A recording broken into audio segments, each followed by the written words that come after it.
This time I'd like to call the regular meeting of the Nashville Town Council to order. Would you please stand for the pledge?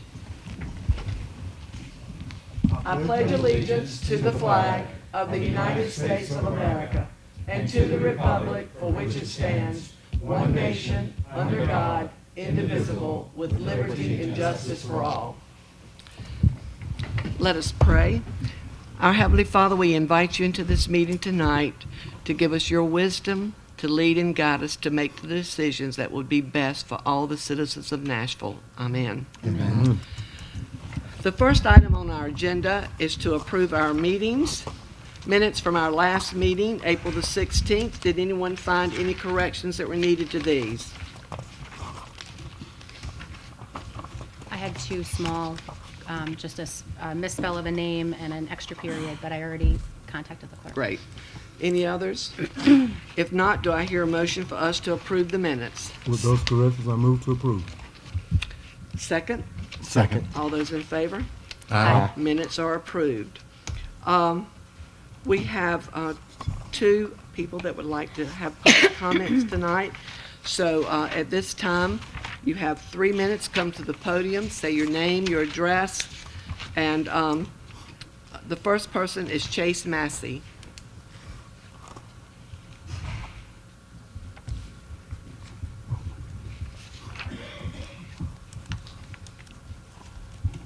Actually, I had signed Chase up. He's the engineer for our rezoning request. Okay, well, we'll wait till we get there. Yes, Okay, ma'am. that'll be great. Thank you, ma'am.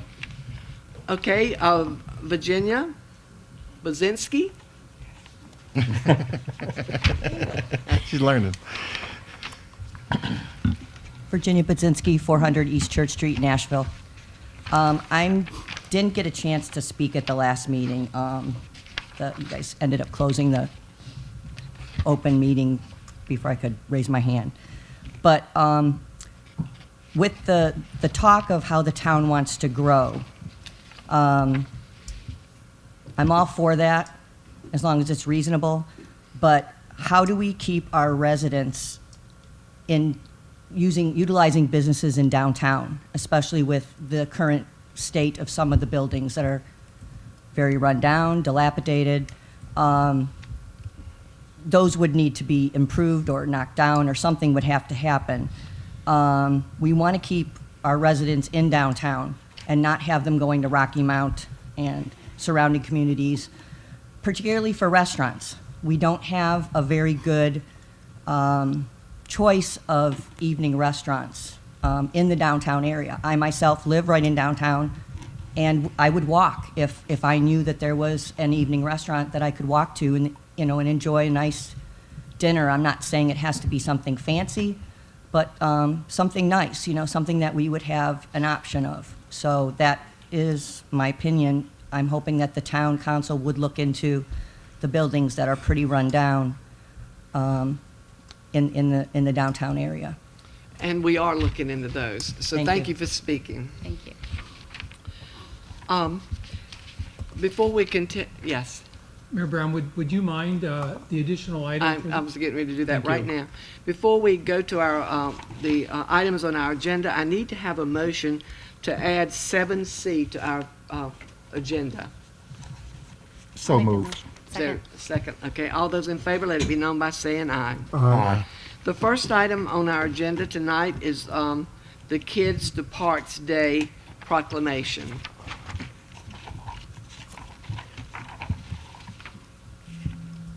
Good evening, Mayor and Council. Good evening.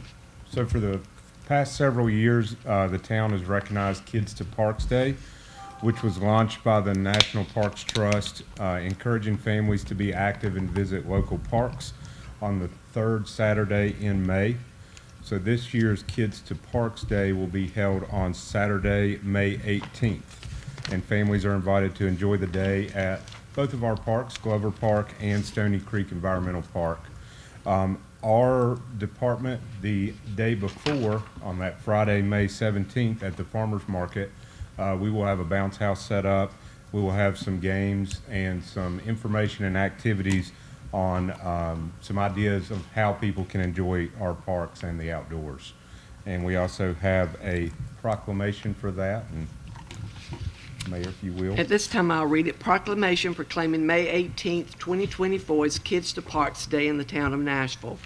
Whereas May 18th, 2024 is the 14th Kids to Parks Day organized and launched by the National Park Trust, held annually on the third Saturday of May. And whereas Kids to Parks Day empowers kids and encourages families to get outdoors and visit local parks, public lands, and waters. And whereas we should encourage children to lead a more active lifestyle to combat issues of childhood obesity, diabetes, hypertension, and hypercholesterolemia. And whereas Kids to Parks Day will broaden children's appreciation for nature and the outdoors. And whereas Kids to Parks Day will recognize the importance of recreating responsibly while enjoying the benefits of the outdoors. And now, therefore, I, Mayor Brenda Brown, do hereby declare May 18th, 2024 is Kids to Park Day. Thank you so much.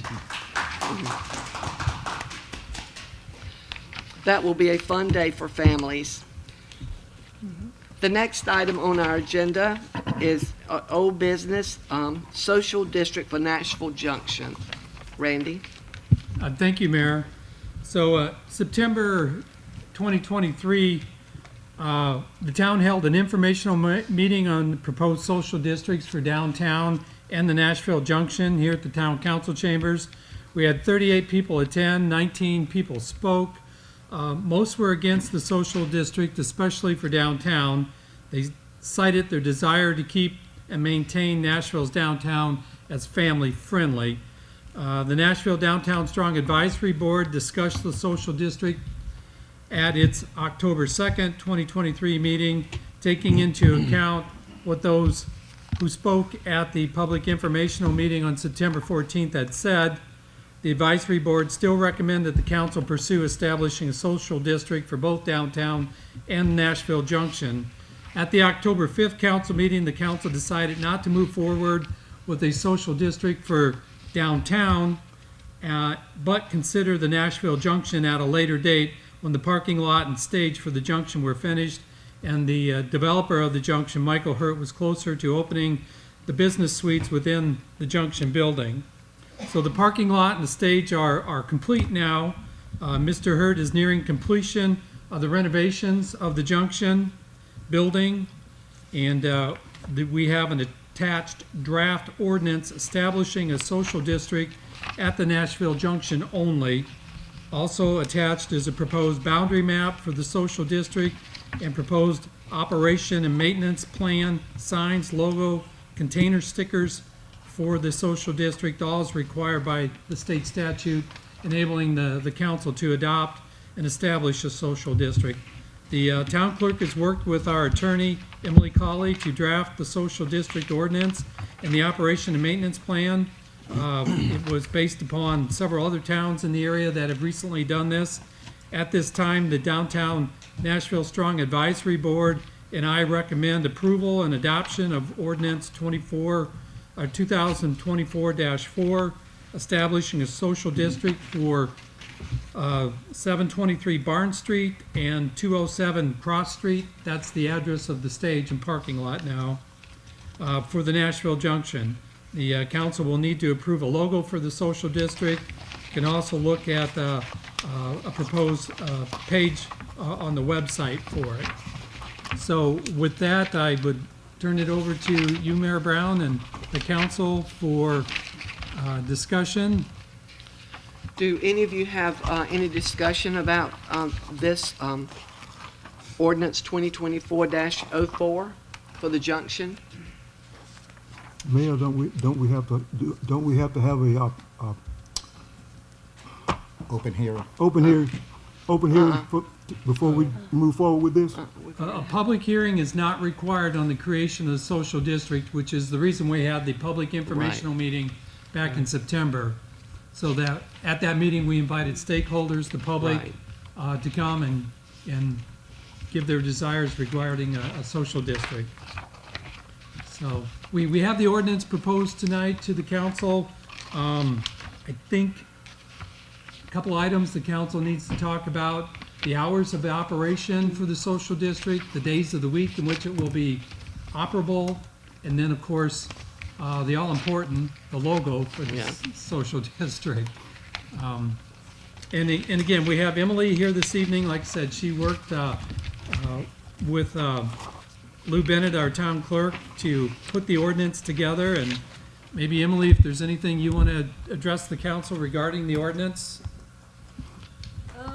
I mean, I talked to, like, Lou and I went back and forth a bunch, and I think we've got it, you know, as good as what she understood, at least what the council and town wanted, and what I understood talking to her. My only, I guess, question was, I guess there was at some point, there might have been a preference to have 2 social districts, or there was talk of that. Obviously, this is only drafted for 1. The ordinance does allow you to have however many you want, like per state statute. I do advise probably starting with 1, see how it goes, see how the citizens, you know, respond, and going from there. So that's how this is drafted, which is just the 1, as you can see on the map.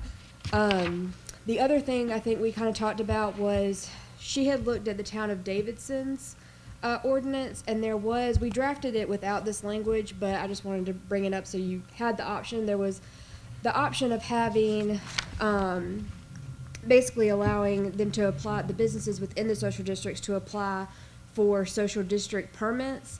And we kind of went back and forth on the reasoning behind this, and I don't think it's necessary. I think it's an extra step for administrative staff to have to do. I don't think it's necessary. With you drawing the lines around there, you know, the ABC handles with the permits. You don't have to, you know, get into the middle of that, and I don't really think you want to be in the middle of that. I think Lou had said something about extra insurance, but really the liability still lies on the businesses with this. The town isn't really adding liability. You're not taking on the liability of the businesses because they opt into this. Also, something else about that too. Something about keeping, I think she said it was a good idea, maybe keeping tabs on which businesses were participating, but you know, you're really going to be doing that anyway, because you know, like as it says in here, you have to have these stickers for who's participating, who's not participating. You know, most likely, I wasn't at the meeting, but a lot of the restaurants from doing this in several other towns usually want to participate. The businesses may, you know, go back either way. But you know, if you need a list for, you know, updating the website, just when you're giving the stickers, whoever's giving the stickers, that's what I would, you know, just kind of handwrite it, update the website as people change their minds on, you know, if they're participating or not. That's kind of my spiel. So if you have any other questions. So we're going to eventually own part of this district, so the liability is still the same? So from what I was talking about with that, I think that was kind of, you know, obviously if you have like a special event, the special event has been a concern for a lot of towns for a lot of reasons, for how they would, how those would control. There is not, thank you for bringing that up because I want to talk about this too. There is not language in this proposed draft regarding special events, and I do think we need to talk about that and probably address it in the ordinance. Again, Lou and I went back and forth about it, and you know, but I don't think there had been a lot of discussion about, you know, how we wanted to handle those. But you know, if it's like for example, Clayton has a town-owned, forget what exactly is in there, but they have a business that's in their social district, and they cannot participate. There's different rules for municipalities. You know, they can I think, and I can't remember off the top of my head, but if you have like a public event, you can do like beer and wine, but you can't do mixed drinks kind of thing. It gets kind of complicated with what this is allowing. So what we did when Clayton was just saying, like, you're not allowed to participate. You know, if you're selling or alcohol, and that's really what it is that's another thing. The municipalities can't sell it. This is only regarding people who sell it. If that makes ABC permittees. To Bill's point, though, we will eventually own the pavilion in the grassy area. Okay. So because that's in the social district, and it will be likely a town-sponsored event or whatever it is. Or not. Or not, Yeah. right. Like it could be rented out by someone else. Like, how does that work? So I mean, it's going to be like the same as your sidewalks. You know, you're not obtaining any additional liability on the streets and sidewalks. If there is a special event there, and that's kind of what I was getting at with special event, then the special event, depending on how you guys decide to do it, usually a lot of the ones that I've drafted, they've had the special event rules control. So then you would probably have insurance for that special event, and you would be covered under that But insurance. Does that make this is sense? going to be a weekly thing, not a special event. We're going to own part of the Right. district, and there's going to be people there with music on a weekly basis. Maybe But the on our I mean, property. Right. So it's just like a weekly like concert. Right. Right. So again, unless they're like unless you have alcohol that the town is giving out, like we should be, someone buys something from a restaurant and walks over there, the restaurant, the ABC permittee is still responsible if that person is, Okay, that was the question. or yeah. like that this person is really responsible. But if it does bounce back to someone, it should be that business. It's not that you mean, because in my mind, technically, anybody could come out there and you don't know what they're doing at their house coming back. You can't put that back on the town now, or if the social district is there. I also had a concern, I think we've talked about this in the past, and this just might not have been remembered, or maybe I'm misremembering. For the social district parameters, I thought we wanted to avoid the parking lot, where we were just going to keep it basically the building and then the land that has the 3 sheds at the grassy area and the pavilion, but then make it stop before we hit the parking lot so that people aren't bringing drinks to their cars or whatever it is. That can be hard to do though when you have a beeline from the junction to the stage, and the beeline is the parking lot. You mean that corner? Yeah, I mean they're going to walk through there, so it'd be hard No, to. not if it's a hard to packed parking police lot. that, No I one's would gonna think. walk through I don't know. other cars, I don't I think think. that would kill the feeling of it all if they just could at Pardon? least put it in the parking lot. I missed what you had I said. think that would kill it all If we you don't restrict- include the parking lot? If you keep it out of the parking lot, Okay. because from the building to the stage, you got to go through the parking lot. So as long as it's encompassed around that property, I think it's okay. Okay. And Raz, what did you have to s Mayor, just one point I'd like to add. We're at the beginning stages of putting together and negotiating a joint use agreement with the owner of some of the property in the junction, and the town will own other portions of that site. And we will be very attuned to issues of liability, insurance. Liability generally follows custody and control at those times and those places where the private owner will be sort of in authority and in control of an event. We want to make sure in our joint use agreement, lease and joint use agreement, that we make sure that liability will follow control, and for activities that the town doesn't control, we'll have an indemnification agreement and a requirement to secure insurance to cover the bases in those cases. Thank you. So we need to establish times and days. Yeah, the times I wanted to question, And then our logo. Okay, yes. I had 2 other options. I mean, 2 other things I want to bring up. Do you want to wait or bring up now? Go ahead and bring them up now. So when I went to the downtown convention in Goldsboro, several of the people I talked to in towns, the town actually sold the cups. It was for profit. So you had to have a cup, a reusable cup that the town sold. It wasn't alcohol, it was the cup. And you had to use that in the district to be in, you didn't have to use it in the restaurant, but you had to use it on the grounds. And it was a way to reuse and not waste product, but it was also a way for the town to make a few bucks. And so that, in most towns I talked to did that. Bill, the way I read the statute, it's only permitted ABC licensees that can sell the alcohol. And the statute requires them to have a cup that identifies where that beverage came from. So I think they Right, put we're selling the stickers cup. on it. Right. I think they put Yeah. a sticker on it to identify the business that it came from. I don't think that the towns and the other social districts are the ones selling the cup. The ABC permittee is required to use a cup that's specifically labeled And marked, with yeah. the logo of that social district, and that alcohol in that cup can only be consumed within that geographical area of the social district. Right. I'm pretty sure, I'll double check my notes, but I'm pretty sure that they supplied the cup for profit. You know, I don't see where the town could do that because we're not an ABC permittee. We're not selling the drinks, we're selling the cups. Yeah, but then if you sell the cups, then you need to be in control of what goes in that cup. If they buy the cups We need to from- check on that. We just If We they need buy to the give that cup- responsibility to somebody else. If they buy the cups from a business, then obviously, then the business is gonna put their Yeah. product in that cup. Okay, I well, we don't- have to have a second reading on this ordinance. Yeah. So my next thought was, it mentioned that we're taking care of all the trash. Do we need to take care of all the trash? Right, that was one of my questions too, where it specifically says that we have like a limited role in managing this, but then all of a sudden, we're providing security Trash and can. enforcement, the trash pickup and things like that. Like, I think as far as enforcement, yes, of course, our officers are going to enforce the rule, but I don't think we're going to post an officer for like security of the facility. Which section is that? We are on page 35 of, 35 of 78. That's in the maintenance plan. Yes, that's in the operation and maintenance plan. It gets more limited when we go further into the other, into the ordinance, I guess. Okay. Well, we can certainly back to what Raz was saying, the use agreement that we're working on with Michael Hurt for the junction, the joint use of the junction.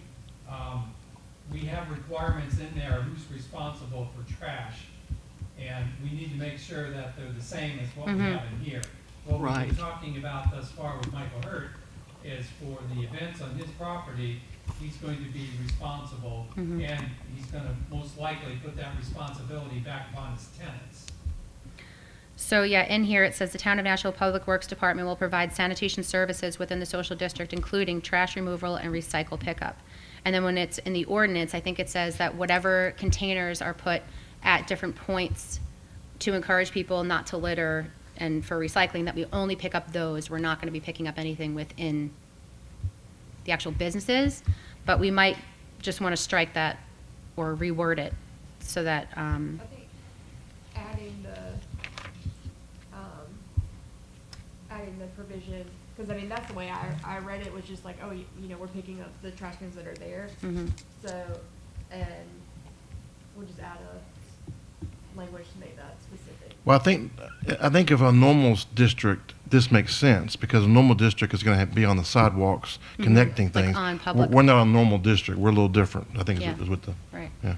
And I would definitely take out provide security. I would just say provide enforcement as far as the police go.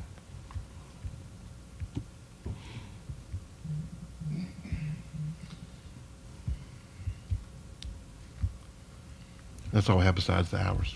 Okay. Now, anybody else about? Where you wanted to strike the sanitation? Well, Take it or out. just reword it. Like, I don't know, I guess I don't know what, because this is a little bit more different, where it's Yeah. not like downtown, where it's, public sidewalks, where we would be responsible for the public trash cans. We now have a facility who is in charge of what, like, I guess whatever's on the portion that is public property, we would have to take care of. But the things that are on, the side where the sheds are, that's Hurt property. The things that are, maybe on the patio are Hurt property. So I guess we just have to figure out who's responsible for what. Okay. We don't want to take out the trash from the restaurant Yeah. evenings. Right. I mean, it already says in the ordinance, we're not gonna go into the facility, but I Right. think we still have some gray area even outside of the facility. Okay, let's look at the time for the social district, the operations. It has in here 7 days a week, 11 to 10, Monday to Sunday, Mayor, which page are you on? 35 of 78, Where it says operations. operations. It's in there a couple times, but that's one place. it is. Yeah, that's where I am.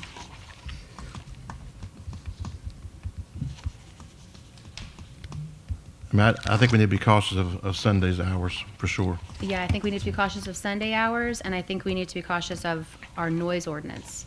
What time, is our noise ordinance 10 o'clock every night, or is it? It changes for different things.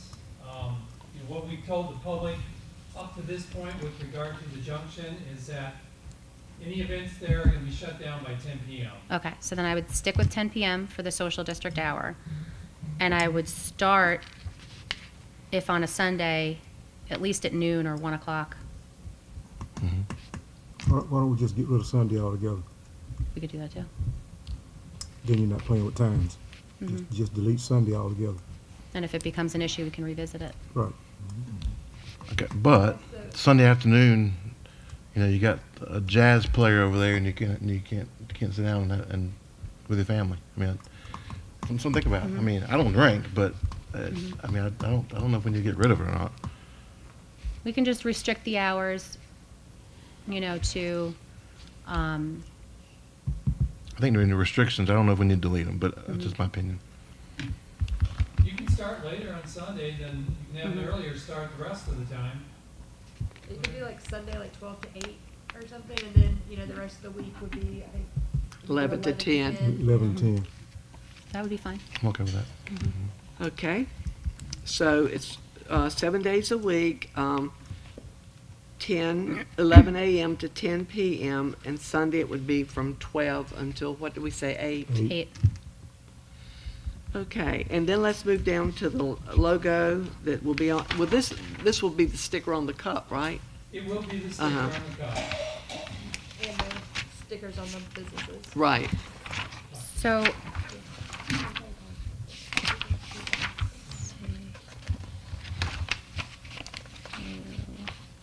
I had asked, what the other, Lou wrote back to me, I know Randy, you ended up sending it to me. I had asked about the logo on the cup because it almost looks like it's sponsored by the town. So I guess the attorney in me was looking at, you know, I don't want it to appear like we are, you know, sponsoring or, yeah, if we're like, you know, that we're sponsoring the consumption of alcohol or providing or selling or serving the alcohol. And so I wanted to know, are other towns putting their town logo on? Or would it be like the social district at the junction? And then if we have another social district, it would be the social district at the Elks Lodge. You know, like, would we make it specific to the place so it doesn't look like it's, you know, that the town's handing out drinks? But I think many of the other towns do put their town stamp on it.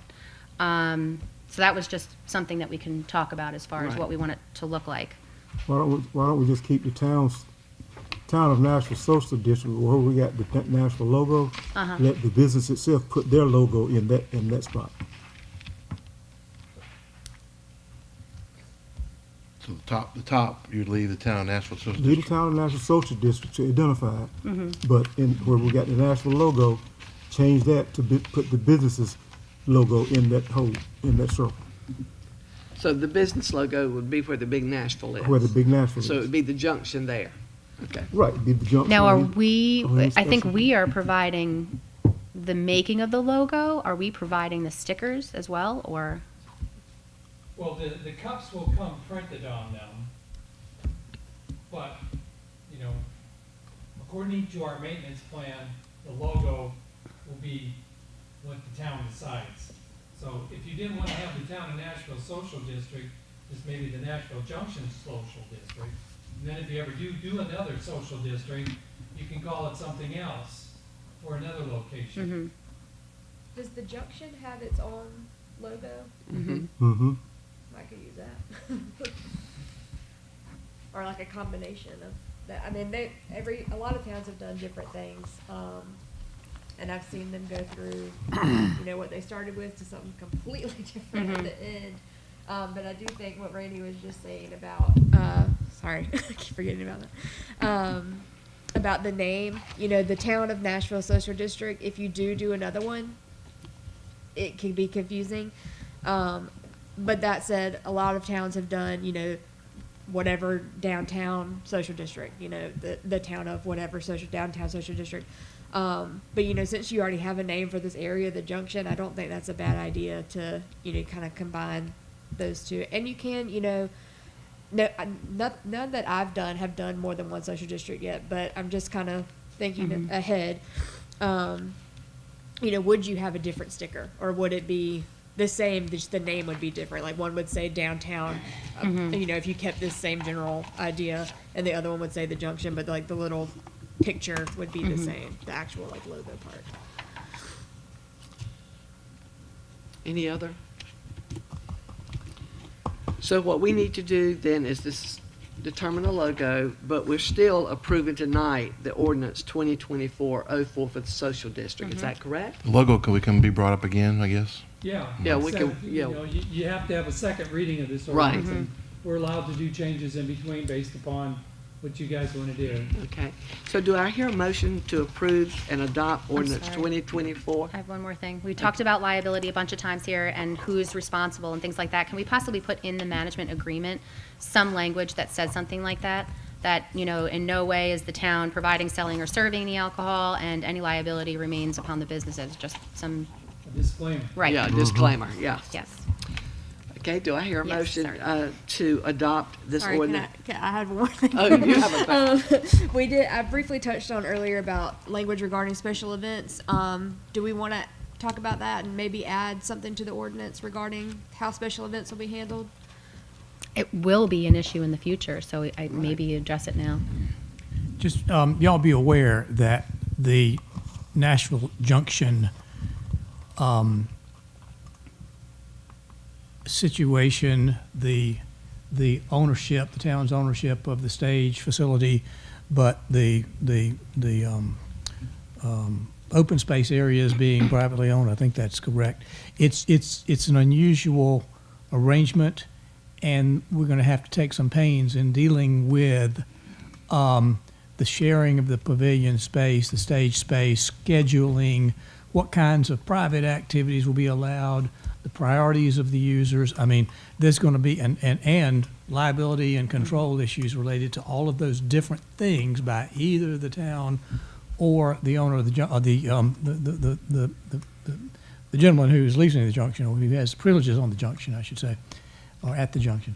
So all of that will get real close scrutiny, and just be aware you probably wouldn't want to adopt generally applicable management provisions if they're going to really have to be fine-tuned a great deal as to the junction, particularly since right now, I think the only social district you're looking at is the junction. There's some interplay there, and you just have to be aware that the junction real estate arrangement is somewhat unusual, and there'll be some pointed negotiations to address all these questions, that some of which overlap the So we don't generally talk about applicable special management events in here. provisions. I'm sorry. So we shouldn't talk about special events in here. We'll address that at a later time, you're saying? Well, you can make generally applicable conditions and standards for special events, but be aware that the property agreement and joint use agreement between the town and the junction owner, that will get really into the details of special events, and just, one way or the other it'll be addressed, but you just don't want to hem yourself in, I wouldn't think, in the management agreement, because the Nashville agreement is going to be a property transaction, basically, or the junction transaction. Well, based upon what Brad said, maybe it would be prudent to table the first reading of this ordinance until we get the use agreement with Michael Hurd. that's what I was just, So that we can mirror the language in that with the maintenance plan. I Troy, agree. did you have something you wanted to add? Yes, if you don't mind. I just wanted to point out that we do have our special event permit in the ordinance in another place. And when this becomes public property, the way it's currently written, anything with music, alcohol, food trucks, would still have to go through that special event permit process. So, we'll probably want to look at amending that at some point, but in the meantime, any special event on that property would have to come through that approval process. So do we as want to well. just say something in here if we address it at all? We can just not address it, or we can say, if there's a special event, the special event permit process, trumps or something like that, or like would just refer to special event permit process for any special event that's held on the property, where we could just say something general like that. So I was going to say, I think we might need a little more explanation.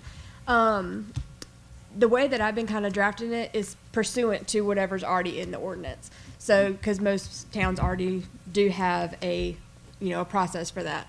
So, for example, we went back and forth with this very recently with the town of Clayton, because similar to you guys, the special events were in the social district. A lot of times it's like, right next to, or maybe across the street. So then we have to get kind of silly with the language.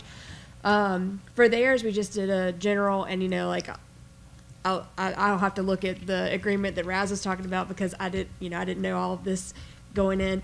But just take something to kind of think about. You could do something general just to say special event. If an event is going on pursuant to the special event in section whatever it is, then those rules apply. So it's like whatever you decide in the think that's special perfect. event, you I think- yeah. grant Right. that. I That think that controls. settles it. Yeah, absolutely.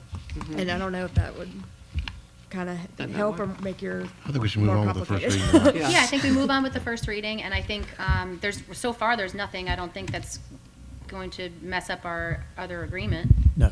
Okay, so then, yeah, we'll go along with So the first do I reading. hear a motion now to approve ordinance 2024-04? I make that motion. Second? Second. All those in favor, let it be known by saying aye. Aye. Aye.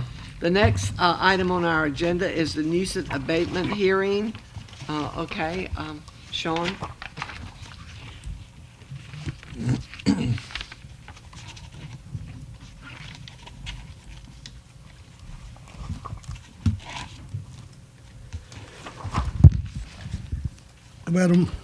Good afternoon, Madam Mayor and Town Council members. This evening, we have the property 714 Bayberry Lane. I believe Mr. McGee is in attendance also, that we'll be bringing back before the council for a third chance to look at what's the plans been going on. As we always say, we take it that you guys are doing your due diligence and read the packet kind of thoroughly, so we'll just kind of skip through it. A lot of time for me to talk and Mr. McGee to talk. August 2nd, 2023, by Code Officer Lucas, this property was cited for Section 32.2B. The accumulation that was fire hazard harboring place for rats, mice, snakes, or other vermin, otherwise pose a danger to the public health or safety. Section 32.85, noxious growth of weeds, grass, other plants, or bushes that become a threat to become a fire hazard or harboring place for rats, mice, snakes, other vermin, or otherwise pose a danger to the public health or safety. Also, Section 3430, overhanging or protruding trees of the Town of Nashville Code of Ordinance for conditions that were dangerous or prejudicial to public health or safety, requiring abatement and correction of offending conditions. After that hearing, we met on November 14, 2023, at the Town Council. We reviewed the conditions of Mr. McGee's yard, the compliance with the cited of the code violations. We did grant Mr. McGee more time to make the necessary corrections on the property. We did a follow-up on December 1st, 2023. During the follow-up, we revealed noticeable improvement of the offending conditions. It was still thick underbrush throughout the front yard. It had not been mowed. Mr. McGee did appear before the Town Council that evening on December 5th, 2023. And due to the onset of the winter coming in, we pretty much said the majority of the things were cleared out due to nature taking its course with the winter. April 30th, 2024, Planning Director Sean Lucas and our new Planning and Code Enforcement Officer, Ms. Thomasine Jones, examined the property and noted on August 23, the cited violations are still present per Section 32-116 of the Town Code. The Code Enforcement Officers requested the council determine the conditions of 714 Bayberry Lane are dangerous, prejudicial to public health and safety, and other order the Code Enforcement Officers to similarly remove, abate, ratify the offending conditions. Mayor, we do have some pictures that we can show the council. Also, Ms. Jones did prepare a PowerPoint presentation of the property that we will show. Then we can turn it over to Mr. McGee for questions and examination from the council with him. Then we can come back with my recommendations for this property. These were the pictures that were taken on April the 30th when we stopped back over there.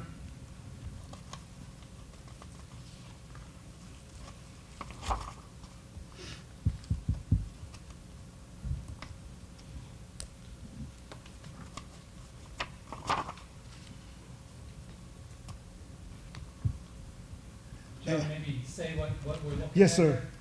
In the property, you can see right there now, that was the front yard. You can see the protruding trees overhanging over the road. You also, I was about to turn one of the lights on, but I didn't dim it too hard. You can also see where some of the vegetation is growing up.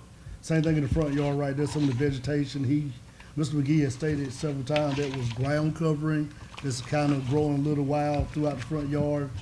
There are some look like wildflowers in the front yard also that are growing. And we continue on. Well, we go back up. Also, this is the PowerPoint presentation that Ms. Jones made last Friday of the property when she went back out to examine it. As you can see, 714 Bayberry Lane, Section 32.85 Knoxville's Grove property has become a harbor place for rats, mice, snake, and worms. As you look in the front yard, the overgrowing trees, the ground covering, the dead leaves and things still in the front yard. No person may cause, suffer, or permits under his control of growth, weeds, grass, or other plants, bushes to become a threat to become a fire hazard. That is the rear yard behind the house. That is a shrub that is kind of overgrown, a little out of control. Here are some additional photos she took on Friday of the property. That is the backyard in the top left corner. In the center, that appears to be the front yard. In the right corner top, that is the backyard by the garage where it's overgrown at. In the right bottom left rear, that is the walkway to the backyard. There's the overgrown shrub in the middle of the second column, and in the third column, same picture of the overgrown shrubbery. Ms. Jones kind of gave a brief synopsis of what she's been doing since this property and other areas. Since January 1st, 2024, there's been a total of 188 properties written up by the town of Nashville. As of May 2024, the Woodfield subdivision has contributed to the following violations. 6 properties were written up for front yard parking, have all been completed and come in compliance. 4 properties written up for grass, trash violations have all been completed except for 714 Bayberry Lane that did not come in compliance, but the other ones have. Of course, you know, we did pass that parking orders, and several members of the community over there have come into compliance with that parking orders. Town Hall and other government officials have received several complaints about the conditions of 714 Bayberry Lane. Those in the community are experiencing an abundance of animals, insects, and other issues the property presents. Also, I believe our next slide shows the other properties in the neighborhood. She also did a ride around of some other properties in the neighborhood, and just pretty much these were properties on the same streets as Mr. McGee. Pretty much everything is intact of what the town is looking for a residential property in a neighborhood. Grass mowed, shrubbery is trimmed to a maintainable distance.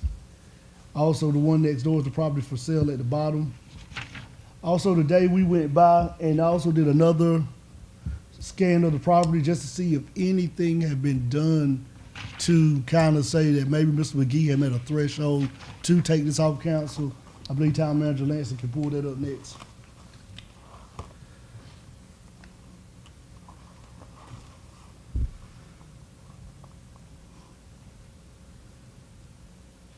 Go to the flash drive, Randy.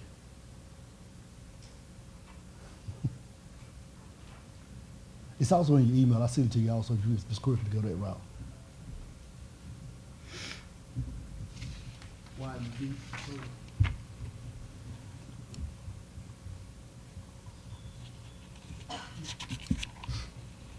The one that says,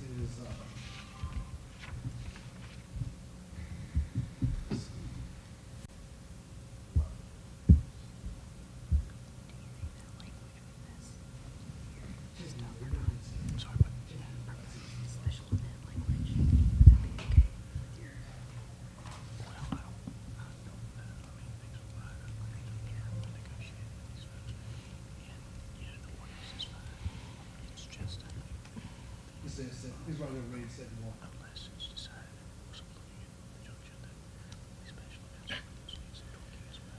These were photos from today when we stopped by Mr. McGee's house. That is the front yard right there.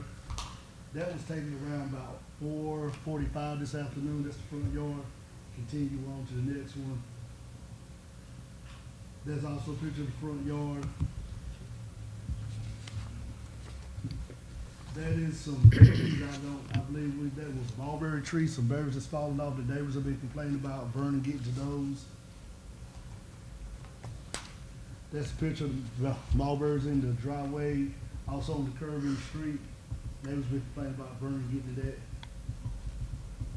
That's the front yard looking towards Woodfield if you're going this way from this property.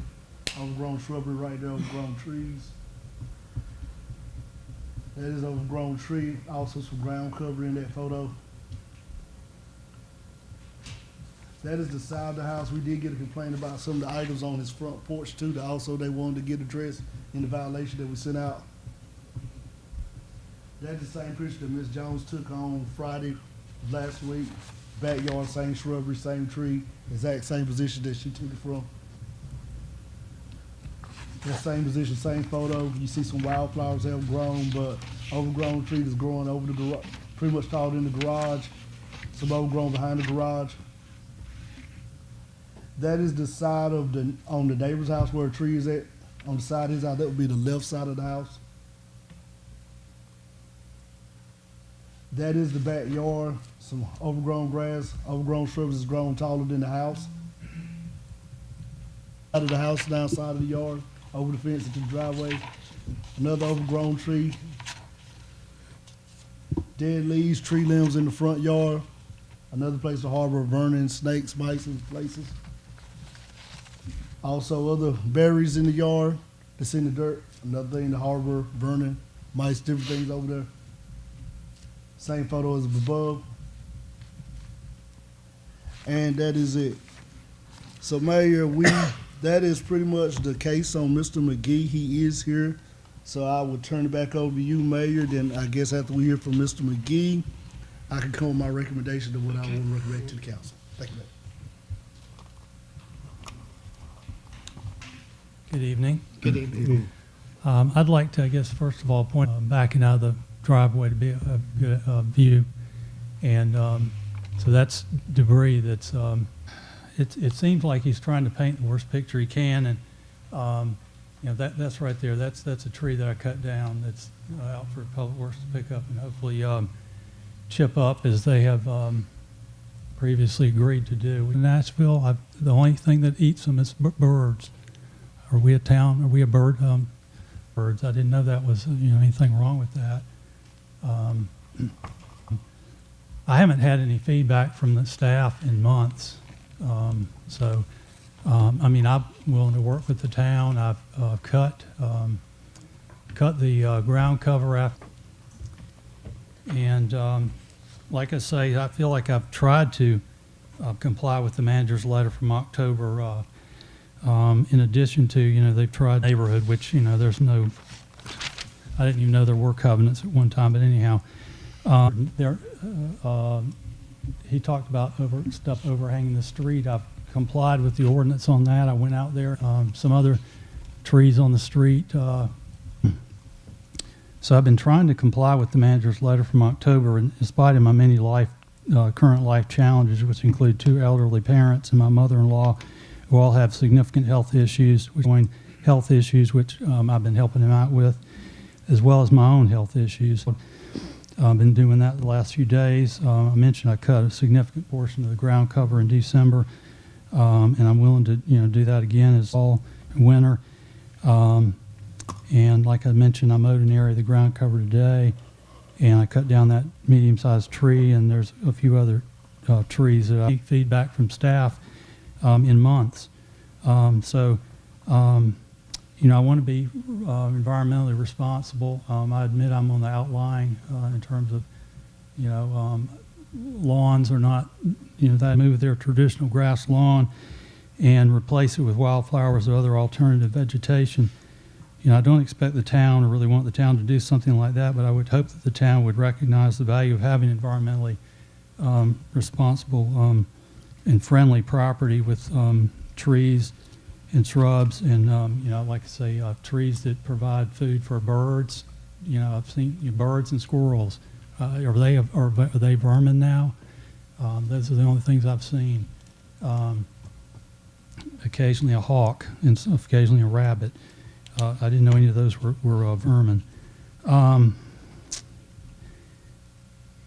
So, it was mentioned about the town making provision for those who want to store vehicles in their yards to allow them to cover a significant area of their yard in gravel. So, the town made some provisions there. I would hope that the town would have some, and, my understanding was to focus, the focus was on the front yard, and I've been trying to work more on that, although I have worked some on the side and back too recently. But I'd be glad, like I say, I haven't, I'd be glad to hear what the council's consensus, and I'm willing to try to work to comply with the town code. Anybody have any questions? Okay, Sean. Thank you.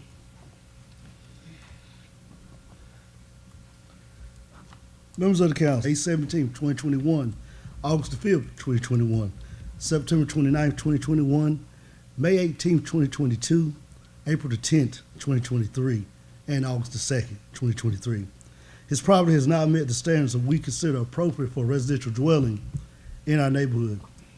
While he's made some efforts, they have not been sufficient to address the concerns of the neighbors and citizens that still complain.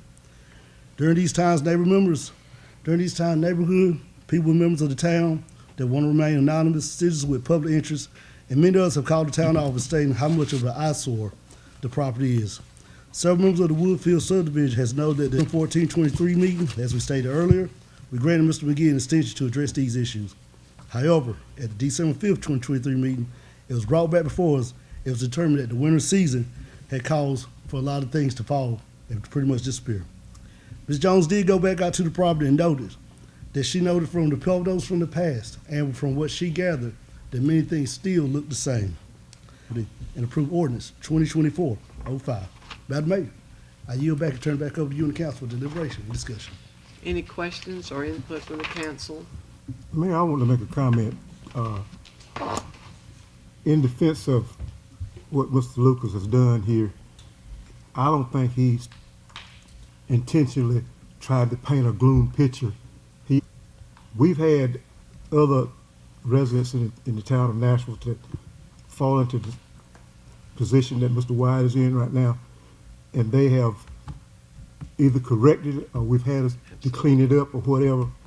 And I personally, and I used to live in that neighborhood, know it's sitting there, but you cannot ride by and see it. And it's really despicable for that yard and that nice of a neighborhood to look the way it does. I think we should get, and if we're going to continue to extend his opportunities to make the corrections, then I think we need to put a halt on any other inspections we have on anybody else in town. If we're not going to make him come into compliance, then we don't need to have anybody else written up from this point forward. So, any other comment? And one thing, in the contract, sample contract in here, what is the average cost that we're going to incur for getting this cleaned up? Because it's not in the contract. Joyner and Son Maintenance Landscaping has given us a proposal of $1,500, $1,500, and that would just to do the front yard Oh, okay.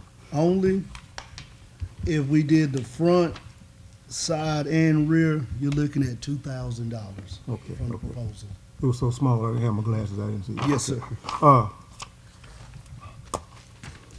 Savian, did you have something you'd like to say? I do. Council. So I do remember when it came up back, and I know that we all have things that we love, and trees and that type of environment may be something that he really can appreciate. And who's to say who can appreciate what? My general concern is I believe that this council and the prior council has given Mr. McGee ample time of grace period. And not only have they given him grace period, but I do not agree that his property, especially according to the town's ordinances, lie in what we call in harmony with the neighborhood. I do recall a realtor coming in and speaking to some of the issues in that specific neighborhood. And I have driven by personally, and I have observed what that neighborhood looks like and that particular property.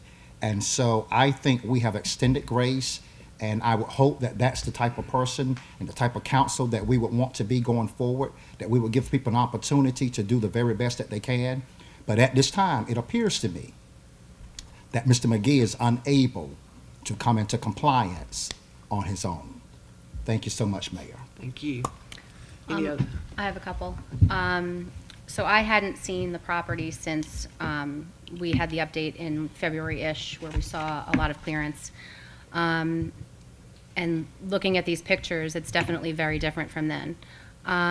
We don't allow accumulations that are a fire hazard or a harboring place for rats, mice, snakes, or other vermin or otherwise pose a danger to the public health or safety.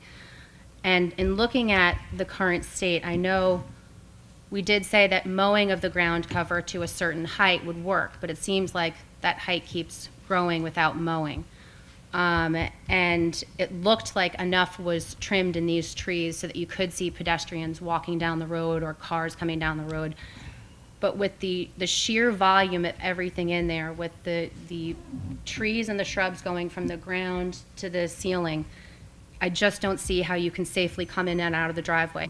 Mulberry trees are illegal, or that planting of trees are bad, or requiring that you only have 3 shrubs and 2, crepe myrtles. There has to be a point where we look at the public health and safety of the situation. And just so that you do know, I've looked at the covenants and restrictions. They are actually still in place. There was a provision at the end of them that stated that they would continue unless canceled, basically for every 10-year period. And so your neighbors can actually bring suit. So I think as a council at this point, had things remained the way that they were in February, where it looked like things were clear, it looked like we had an agreement where the ground cover was going to be mowed, it looked like the public health and safety was not an issue, I would be voting differently today. But because it's gotten to the point where it is, and I don't think it's intentional, I agree with Xavier where I don't know that you're capable of coming to compliance on your own at this point. So that's where I stand. Okay, thank you.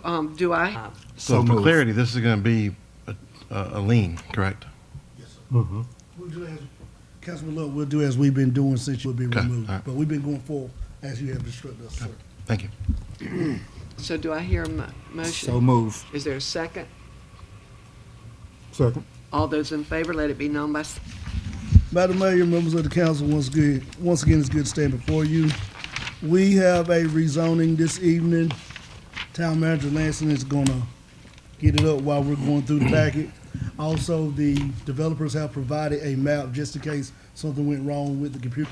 Rezoning case 2024-02, as we always say, we take it you have done your due diligence of reading the packet and kind of getting a thorough understanding of what we're asking for this evening. Washington have requested a South Point 7.5 acres on 1860 US 64, which is 34.4 acres, which is in the town of Nashville ETJ limits, be rezoned from A1 to I1 to allow the development of the hearing.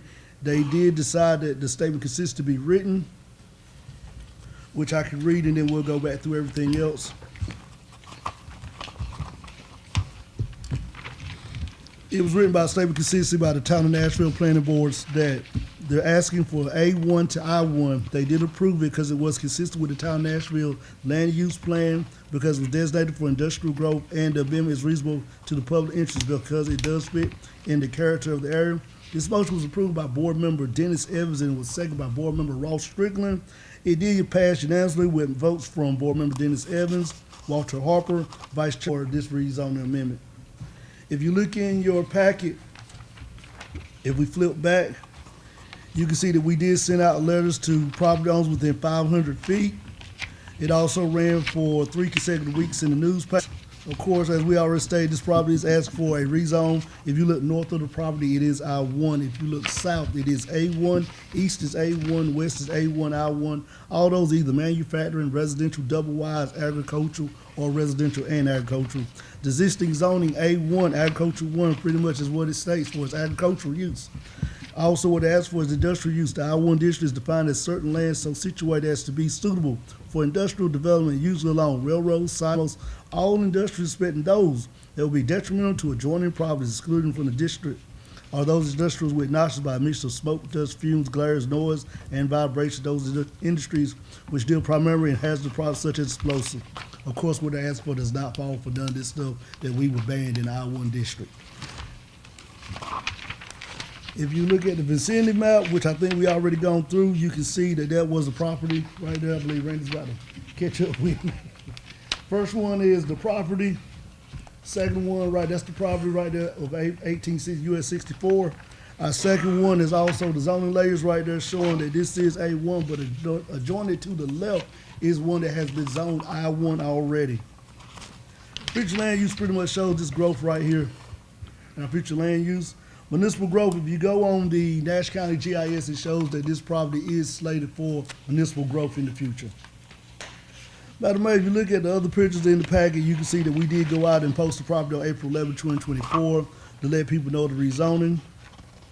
As I stated before, what they are asking for is a permitted use in a I-1 zoning district. Warehouse mini to exceed 400 square feet is a permitted use in a I-1 district. Madam Mayor, we sent out to 14 property owners. We did have a few that did call. The people from Avis Lanes did come to the planning board meeting that night. They did have concerns and they wanted to just kind of know what was going on. Nobody pretty much from them spoke against what was asking when they talked to developers. So I think the people in that area that were residential are for what we're asking, well, are for what's being proposed.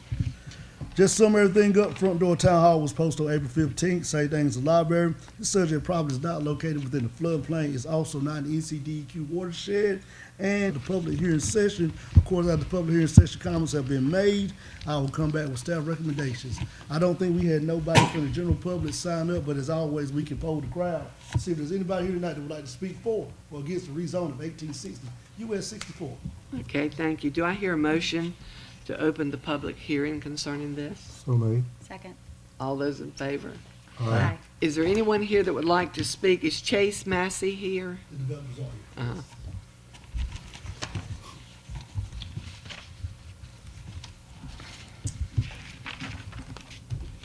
Good evening, Madam Mayor Hey. and Council. Chase Massey, 8951 Harvest Oaks Lane, Raleigh, North Carolina. Work for FLM Engineering. We submitted the rezoning request before you here on behalf of the developers. Just wanted to, Sean hit all the high points there, but did just want to make it clear, it was noted in the report that we're just requesting the 7.5 acres as shown on the maps before you, not the full 35 to be rezoned from A1 to I1. And here Can we to see on answer- there the 7.5 acres? I'm sorry, what? Can we just show on the big screen the 7.5 acres? I don't know Thank if you. they have the map. Was it in the application, Sean? I don't see it in our packet. It's right. I see it. I can, It's right down there at the bottom. Show them. sure, Yeah, they show right a map there. in front of you though, Yeah. that we submitted with our. Gotcha. Oh, this one here. Yeah, okay, That's, there it is, right there. okay. Okay, we've got it. Gotcha. But here to answer any questions the board has. Do you have any questions? Anybody have any questions? Just for clarification, Avon Road is this over here on the right, right? It's That's correct. the map. It's not the middle, right? That's right. Yeah. Yep. Avens Road is on the east side of the property. The 7.5 acres we're requesting to rezone is on the western side. Okay. And I guess this is probably a Sean question. To the right of the property, we have in our future map to be industrial. Across the street is already industrial. And then did you say something to the left was industrial as well? That would be, Councilwoman Burns, that would be 2088. That would be the property, if Randy dragged his mouse up. Sir? So Purdue across is already industrial. is. And then on our future plan map, we have pretty much surrounding Everything industrial. to the right and to the bottom industrial. Correct. Yes, ma'am. Okay. Mayor, if I Yes. may. Let me ask you this. I'm somewhat familiar with this property, and my question is, I'm excited to see the growth from an industrial perspective and the business opportunities and services that could possibly be provided there. My question is, like I said, I'm familiar with it to some degree. It's been a while since I've been out there to that property. But I do believe, if I'm looking at the map correct, Avens Lane is somewhat a budding or adjoining. And that question is, if I could just cut to the chase, is with your development, would that part be paved up to Avens Lane and things of that nature? It would not. Our development on the west side there, we have, I wish we had that map available we submitted with our boundary survey we submitted with the request. It shows that the driveway access would come from the middle of the parcel there. So we would not be using Avets Lane for any access there. So your driveway comes out to 64 and not to Yeah. Evans Lane. That's correct. Right. So I have one more, maybe not a question, well, I guess it is a question for our legal team. So the other industrial areas that we have there, all of their operation is kind of tucked away. So like when you're on the road, it still very much has that ag feel on with vegetative buffers, so we can maintain that ag feel so that it's not. Ms. Burns, for general on this property so as to allow all the uses that fall within the use category of On that whole industrial parcel. one. You could put conditions if it were a conditional zoning proposal. It's just, Unit on here, they can do whatever's in the Right. statute. It would just be my personal request that we keep some sort of ag feel and buffer. Well, I asked the question, but I'll make sure I ask it again because I'm not sure I got the right answer. I'm not sure I got the answer. I understood the answer. So this easement in the middle, and there's also something on the right. Which one of these is Avent? Can I? Yeah. Yeah, show them that. Yeah. Please, please do. Oh, you got one. Yeah. So this is Avent's lane here. Right here. Yep. And I believe it provides access to these parcels back here. Yep. The 7.5 acres for rezoning is here, and the access will come off of that. I got And you. now this is going to remain A1 as of right now? That's right. Okay. I said in the future plan with that. Thank Yeah, you. because now it's kind of just an odd man. Any other there. questions for Mr. Massey? Thank Is you. there anyone in the audience that would like to speak? If not, do I hear a motion for us to come out of this open, public hearing? So made. Second? Second. All those in favor, let it be known by saying. Recommendations are the same as they were for the planning board. As we date back on April 30th, 2024, the planning board voted unanimously 4-0 to approve this rezone request from A1 to I1.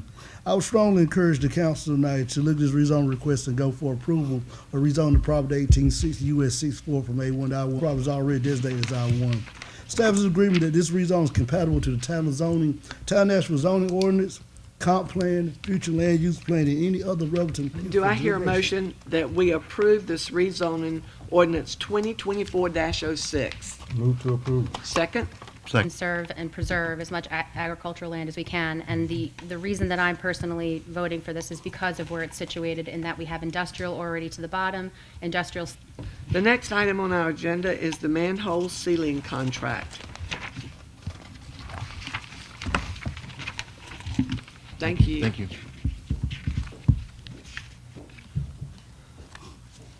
Hey, good evening. Hey, Lee. So as you're aware, we've got an aging collection system. Spent some time this week and last reviewing the assessment from Matt Gay and Associates, and one of the biggest challenges we have is I&I, inflow and infiltration. One of the easiest ways to address that is by relining the manholes, the collection system manholes, off the top of my head, but I want to say they've estimated that it's over 1 million gallons a month that we've been able to prohibit from entering our system based on the work that we've done. So CTR Coatings come to town and relined some manholes. As with everything, the cost has gone up. It's gone up each time a vertical foot, with the cost continuing to rise. One of the suggestions that the contractor had was they ask for a minimum amount, and based on the assessment from Matt Gay and Associates and with where we think we can make the most impact, staff is requesting $150,000 a year for 3 years to fight. After the 3-year contract, there's an option to renew with a no. After those 3 years, we'd have over another 100 manholes sealed. The first year, we would expect that we'd probably the worst. Those manholes are going to require a significant amount of effort and addition. After that, we would hope to get more. The council allow us to enter into a 3-year contract for $450,000. Any questions for Lee from the council? What does 1 million gallons of waste? 000. So I don't know if it's 545,000 or 50. 54,500. Estimated over the past 2 years. Our, call them surcharges, that's all compounded by the volume of water. You'd think it would be less, but it's actually. Yes, safety. Lee, If you don't mind, for my sake and anyone who may be listening, present or virtually, town will become inhumane, unlivable, inhabitable. Could you talk very briefly about the severity of what this request is? In other words, give it to us a little bit in layman's terminology as it relates to the manhole ceiling and what you're asking. In layman's terms, we only want wastewater that leaves someone's house, business, or property, thing other than the wastewater leaving somebody's property to enter our system. That would be ideal. That's much more beyond that. Therefore, the costs continue to surge. So therefore, what I perceive to be hearing is that this is a proactive step rather than a reactive step. It's leaking a month and several 100,000 gallons per month additional. Thank you, Lee. And in my final analysis, a final question, because of the severity and infrastructure parts that this part here, I think that as it relates to budget for the upcoming year, or is this something that has arose to your attention in 150 or 200,000 to reline manholes. However, after a little bit of thought and the vendor having reached out, the cost will continue to go up, right? We've seen them go up. Like I said, we started a couple of years ago around $260 a vertical for 3 years. Okay. I might have missed it, but what is the projected time that we need to take care of all of them? 3 years. Okay. We've got 47% of our manholes were graded as poor. So it would be more than 3 years, but 3 years we feel is a fair place to start to knock out, you know, a couple hundred, few hundred manholes on the water being treated. That's right. You know, it can balance itself out. And how long do these liners last? Their product, I think it comes with a 10-year warranty. They're rated to last 50 years, I think. Any other questions? Thank you, Lee. Of leaking sanitary sewer manholes in the town sanitary sewer collection system. I will make that motion, but with one thing in here. So the way that the contract reads, it doesn't make it absolutely clear that we're talking about paying $150 per year for a total of $450. So just with this CTR coding to furnish material and labor complete in accordance with the above specifications for the sum of $450. I just want to add in there over 3 years at $150,000 per year. Because the way that first line reads, yes, it's a 3-year contract, but you could read this as the minimum yearly expenditure being $150,000 3 times, and so you're spending $450 per year instead of the $150 per year. So that's the only thing I'd like to change or Okay. add. But then I make the motion that we approve. Do I this. hear a second? Second. All those in favor, let it be known by saying aye. Aye. Now, our last item on our agenda tonight is the rec center remodeling change order.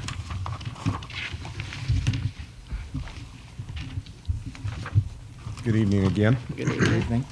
So the upfits to our, by the end of the fiscal year, with the exception of the generator is on back order and we do not have a delivery date for it.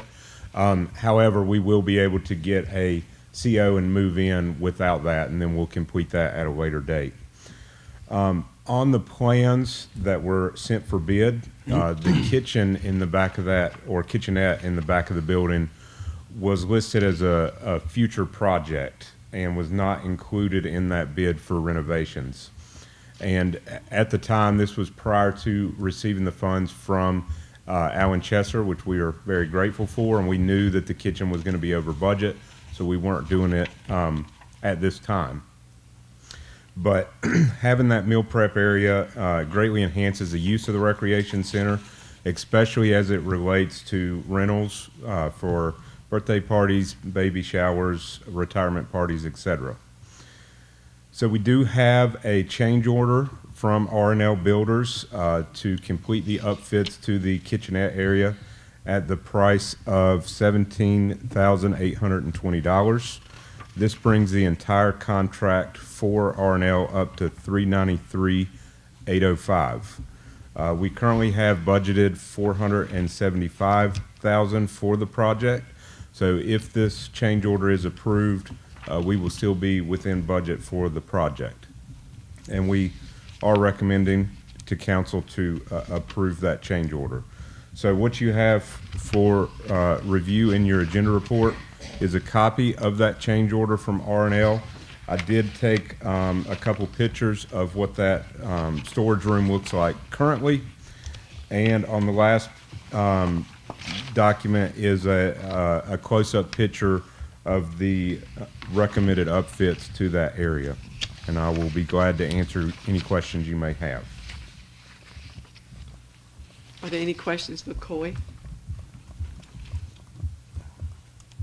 If not, do I hear a motion to approve the $17,820 change order with R&L Builders for a kitchen in the new recreation center? So move. Second. All those in favor, let it be known by saying aye. Aye. Aye. All right. Thank you. Thank you. Randy, do you have any other comments for tonight? Mayor, I do not. Thank you. Any of the council? We want to invite everybody out for the Blooming Festival. We're going to have a great time this weekend, so tell all your friends to come out and get ready to have a great time. And we thank those of you that came out tonight for coming out. And if there are no other comments, the meeting is adjourned. Oh, I hear a motion for our meeting to be adjourned. I move, there no further business, we adjourn. Second. All those in favor, let it be known by saying aye. Aye. Aye. Meeting is adjourned.